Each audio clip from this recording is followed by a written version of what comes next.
A very good morning to one and all. This is Sudarshan KS from RV College of Engineering, and as a part of the Center of Excellence project in association with HPCC Systems, we have worked on this project titled Performance Optimizations of the Learning Tree Modules in the ECL repository.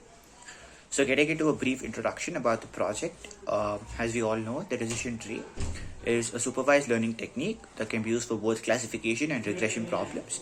It's one of the most effective techniques existing in machine learning today. And a random forest is a group of decision trees whose results are combined into a single final result. Or you could say a decision tree is a special instance of the random forest where the number of trees is equal to 1. What we currently have in our HPCC systems is the ML code bundle, which provides the learning trees algorithms through its loop function. And our project is something that revolves around these learning trees libraries. So the project aims at improving the efficiency of this ML code bundle through eliminating the use of the loop function basically. For this, we have chosen two primary aspects. The first one is multi-threading and the second one is embedding Python.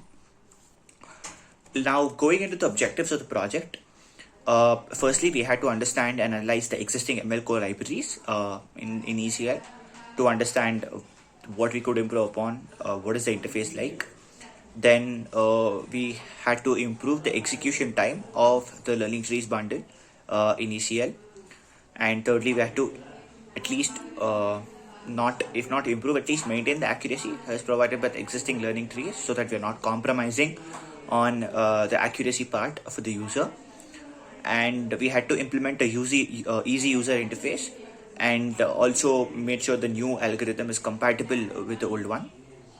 And we also had to make sure that we compare the results provided by our new algorithm with the one that is already existing in ECL and do a comparative study between them. This is how we approach the problem.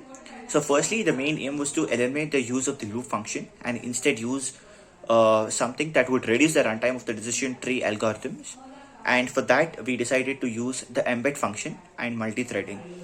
So embed, we basically had to bring in Python libraries into ECL so that we could use the effective and much more faster and easy to implement Python libraries like scikit-learn instead of the ECL loop function.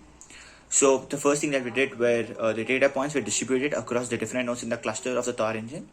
This was done through spraying. And then we had to import necessary Python libraries into ECL, which included scikit-learn, matplotlib, numpy. Then importing the dataset from any desired source and carrying out the required pre-processing, like label encoding or in case of regression, converting into numerical fields, that sort of pre-processing. Then we had to take the user input. So it's here, since we are providing more leverage to the user to decide on how many decision tree algorithms he wants to run and how many threads he wants to be used for this purpose. So we are allowing the user to give the input for the necessary number of threads to be created and also the number of trees to be handled by every such thread. So the user has a provision to give two such inputs. And once everything is taken from the user, the predictions of the decision tree are obtained using the scikit-learn library functions like the decision tree regressor, the decision tree classifier, which are very famous functions of the scikit-learn library. And the predictions are obtained in the form of a list. The final resulting list is obtained from the prediction list by taking the mean of all the predictions in the case of regression or the mode of all the predictions in case of classifications. Now the result is returned back to the ECL as a list along with the final model, that is a list of strings in which it describes the model that was used to make the prediction so the user can have a reference to it. Talking about the results, we had some quite interesting results once we executed the algorithm on both regression and classification datasets and compared it with the results obtained from executing the same datasets on the already existing learning tree modules. Accuracy and execution time were two parameters that we had to keep in consideration to measure the effectiveness of the proposed model. So we could see that for almost all the cases, while accuracy was maintained at the same level, which was provided by the existing function, the runtime saw a drastic reduction in the case of the proposed algorithm. For example, in the real estate valuation case, the computation time was reduced from 11.371 seconds to 0.886 seconds in the case of our new proposed method, which showed an improvement of 1,324% with no impact on accuracy. And we have visualized a few results in the form of a chart where the blue one represents the existing code and the runtime of the existing code, and the red one represents the runtime of the proposed algorithm. And you could see there is a significant reduction in the runtime for both classification and regression data sets.